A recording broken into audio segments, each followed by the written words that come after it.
Hello everyone, welcome to the channel Ayurvidya Uttam Vidya. आज हम anaesthesia के बारे में पढ़ेंगे। एनेस्थीसिया का मतलब होता है कि किसी एक पर्टिकुलर रीजन में या फिर पूरी बॉडी में सेंसेशन को थोड़ी देर के लिए ख़त्म कर देना। State of controlled temporary loss of sensation और awareness induced for medical purpose. Anaesthesia को हम मेनली सर्जरी के समय पेन को कंट्रोल करने के लिए भी यूज़ करते हैं। इसके दो टाइप हैं, general anaesthesia and local anaesthesia. अब हम जनरल एनेस्थीसिया के बारे में पढ़ते हैं। जनरल एनेस्थीसिया का मतलब है reversible loss of sensation all over body and consciousness. मतलब पूरी बॉडी की सेंसेशन का लॉस हो जाता है और पेशेंट अनकॉन्शियस हो जाता है। इसके फीचर्स हैं लॉस ऑफ सेंसेशन, जिसे हम एनाल्जेसिया कहते हैं, और पेशेंट अनकॉन्शियस हो जाता है। उसकी सारी मसल रिलैक्स हो जाती हैं और उसके सारे रिफ्लेक्सेस काम करना बंद कर देते हैं। इसके दो मेन टाइप हैं, इन्हेलेशनल एनेस्थेटिक एजेंट्स और intravenous anaesthetic agents. Inhalational anaesthetic agents, इसे हम दो पार्ट में डिवाइड करते हैं, volatile and non volatile anaesthetics. Volatile anaesthetics वो होते हैं जिन्हें हम वेपर की फॉर्म में वेपोराइज़र के द्वारा एंटर करवाते हैं। एग्जाम्पल है इसका हेलोथीन। ये बहुत पॉपुलर है, लेकिन इसके साइड इफ़ेक्ट हैं जैसे कि मायोकार्डियल इन्फेक्शन और हेपेटाइटिस।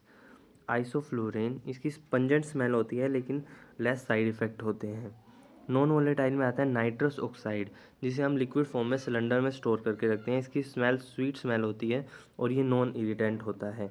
इंट्रावेनस एनेस्थेटिक एजेंट्स, ये रैपिड जल्दी से एक्शन करते हैं और इनकी प्रोसेस भी स्मूथ होती है, इसलिए ये ज़्यादा पॉपुलर हैं। दो पार्ट में डिवाइड किया गया है इसको, rapid acting and slow acting. Rapid acting में आते हैं थियोपेंटोन और स्लो एक्टिंग में आते हैं ओपियोइड्स और केटामाइन। अब हम एनेस्थीसिया के प्रोसीजर के बारे में डिस्कस करते हैं। प्रोसीजर को तीन पार्ट में डिवाइड किया गया है, pre procedure, main procedure and post procedure. Pre procedure में सबसे पहले जो भी पेशेंट ओटी में आता है वो पेशेंट मतलब घबराया हुआ होता है, तो एनेस्थेसियोलॉजिस्ट को उससे बात करके उसका कॉन्फिडेंस बिल्ड करना पड़ता है। दूसरे नंबर पर हमें उसकी हिस्ट्री लेनी है पेशेंट की। तीसरे नंबर पर उसका फिजिकल एग्जामिनेशन करना है, vital science, BP, heart rate, respiratory rate, temperature etcetera, ये सब कुछ हमें इसके चेक करने हैं। एयरवे एग्जामिनेशन करना है और सिस्टमिक एग्जामिनेशन करना है, सीवीएस का, CNS, respiratory system, renal system और हेमाटोलॉजी सीबीसी कराना है उसका, और नेक मूवमेंट्स चेक करनी है। फिफ्थ नंबर पे आता है इन्वेस्टिगेशन, उसकी haemoglobin profile, ECG, blood sugar and urea, TLC, DLC, x ray, सब कुछ हमें उसका चेक करना है। उसके बाद हमें पेशेंट से उसका कॉन्सेंट लेना है उसी की लैंग्वेज में। फॉर सेवन्थ नंबर पे आता है प्री ऑपरेटिव इंस्ट्रक्शंस। हमें जो दूध है या फिर कोई सॉलिड चीज़ है वो हमें ऑपरेशन के 6 से 8 घंटे पहले देनी है, और जो क्लियर फ्लूइड्स जैसे पानी हो गया ये 3 घंटे पहले तक दे सकते हैं। फिर अगर पेशेंट एंग्जाइटी फील कर रहा है तो उसे डाइज़ेपाम की टैबलेट देनी है। अगर उसको पेन है तो मॉर्फिन देना है, और उसकी गैस्ट्रिक एसिडिटी अगर हमें कम करनी है तो रेंटिडाइन का यूज़ करना पड़ेगा। अब हम मेन प्रोसीजर पर चलते हैं। मेन प्रोसीजर है, general anaesthesia is given in the form of inhalation और through IV as per major dose and for required time. Anaesthesia की 4 स्टेजेस हैं। पहली स्टेज, जिसे हम स्टेज ऑफ एनाल्जेसिया भी कहते हैं, इसमें पेन की सेंसेशन लॉस हो जाती है लेकिन कॉन्शियसनेस लॉस नहीं होता।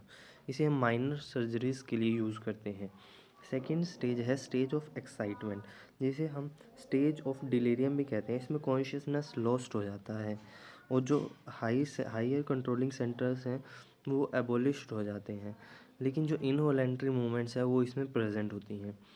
स्टेज नंबर थर्ड जो है वो उसे हम कहते हैं स्टेज ऑफ सर्जिकल एनेस्थीसिया। इसमें कंप्लीट लॉस ऑफ कॉन्शियसनेस हो जाता है। और जो फोर्थ स्टेज है ये कॉम्प्लिकेटेड स्टेज है, इसमें रेस्पिरेटरी कोलैप्स हो जाता है। ये सारा प्रोसीजर कर देने के बाद हमें उसके एयरवे को मेंटेन करना है, हीमोस्टेसिस को मेंटेन करना है, बीपी, टेम्परेचर, इन सारी चीज़ों को मेंटेन करना है। अब इस प्रोसीजर के कॉम्प्लिकेशंस क्या क्या हो सकते हैं? सेरिब्रल एनोक्सिया हो सकता है, हेलुसिनेशंस हो सकते हैं और कार्डियोवास्कुलर सिस्टम डिप्रेस्ड हो सकता है। अब हम लोकल एनेस्थीसिया के बारे में पढ़ते हैं। लोकल एनेस्थीसिया को रीजनल एनेस्थीसिया भी कहा जाता है। ये सिर्फ बॉडी के किसी भी एक पार्ट या किसी एक रीजन की सेंसेशन को लॉस करने के लिए यूज़ किया जाता है। इसके टू टाइप्स हैं। सेंट्रल न्यूरो एक्सियल ब्लॉक, जब हम स्पाइनल कॉर्ड में लोकल एनेस्थीसिया को इंजेक्ट करते हैं, और पेरिफेरल नर्व ब्लॉक, जिसे हम जब हम इंडिविजुअल नर्व में एनेस्थीसिया को इंजेक्ट करते हैं। स्पाइनल एंड एपिड्यूरल एनेस्थीसिया, ये दोनों anaesthesia central neuro axial blockade के अंडर आते हैं। पहला है स्पाइनल एनेस्थीसिया। जब हम एनेस्थीसिया को स्पाइनल कॉर्ड के सेरेब्रोस्पाइनल फ्लूइड के अंदर इंजेक्ट करते हैं तो उसे स्पाइनल एनेस्थीसिया कहते हैं। मेनली ये L3 और L4 स्पेस के बीच में इंजेक्ट किया जाता है।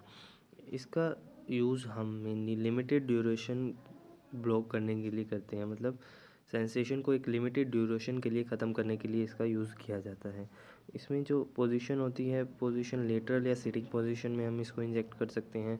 इंडिकेशंस, मतलब एम्ब्लाइकस के नीचे नीचे जो भी हमें सर्जरी करनी होती है उसके लिए इसका यूज़ किया जाता है।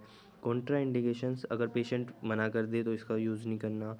अगर इंजेक्शन साइट पे इन्फेक्शन हो तब नहीं करना, या फिर ब्लीडिंग टेंडेंसी हो कि यहाँ से खून निकलेगा जब नहीं करना, या फिर हाइपोवोलेमिया की सिचुएशन हो तो हमें स्पाइनल एनेस्थीसिया का यूज़ नहीं करना चाहिए। इसका प्रोसीजर है, लंबर पंक्चर नीडल को हम L3 और L4 के बीच में से पास करके एनेस्थेटिक फ्लूइड को इंजेक्ट कर देते हैं। Correct position of needle is identified by free flow of CSF। Complications क्या क्या हो सकते हैं? माइनर कॉम्प्लिकेशंस हो सकते हैं हेडेक, बैकएक, रिटेंशन ऑफ यूरिन, और मेजर हो सकते हैं मेनिंजाइटिस एंड एरेक्नोडाइटिस। एनेस्थीसिया को आयुर्वेद में संज्ञानाश से कोरिलेट किया जाता है। आचार्य सुश्रुत ने संज्ञानाश के बारे में बताया है, जब हम शस्त्रक्रिया करते हैं उससे पूर्व चिकित्सक को रोगी को अपने मन के अनुसार भोजन करवाकर, और जो रोगी वेदना सहन नहीं कर सकता और मद्यपी है, मद्यपान करता है, तो उसे तीक्ष्ण मद्यपान करवाया जाता है, जिससे वह मूर्छित तो नहीं होता परंतु उसे वेदना की भी अनुभूति नहीं होती। आचार्य चरक ने बताया है कि जब अपरिपक्व गर्भ वाली स्त्री का गर्भशल्य निकालने के लिए या फिर गर्भाशय शोधन के लिए पूर्व अनुभूत वेदना हरण में मन प्रसन्नता हेतु सूरा अरिष्ट या मदिरा का पान करवाना चाहिए। आचार्य भोज ने बताया है कि कपाल अस्थि छेदन यानी क्रैनियोटोमी के लिए रोगी को मोह चूर्ण से मूर्छित करने के लिए बताया है, लेकिन उन्होंने उसके घटक द्रव्यों के बारे में वर्णन नहीं किया है। आचार्य भावप्रकाश ने भंगा नामक द्रव्य का मोह तथा मद निर्माण करने में गुणकारी होने से संज्ञानाश हेतु प्रयोग के लिए बताया गया है। कर्म, वातातीत दोषों से संज्ञा वह नाड़ियों के आच्छादित हो जाने पर नेत्रों के आगे सुख दुख के विवेक को नष्ट कर देने वाला अंधकार छा जाता है। इस प्रकार सुख दुख के ज्ञान के नष्ट होने पर मनुष्य सूखे हुए काष्ठ के समान गिर पड़ता है। इस अवस्था का नाम मोह व मूर्छा है।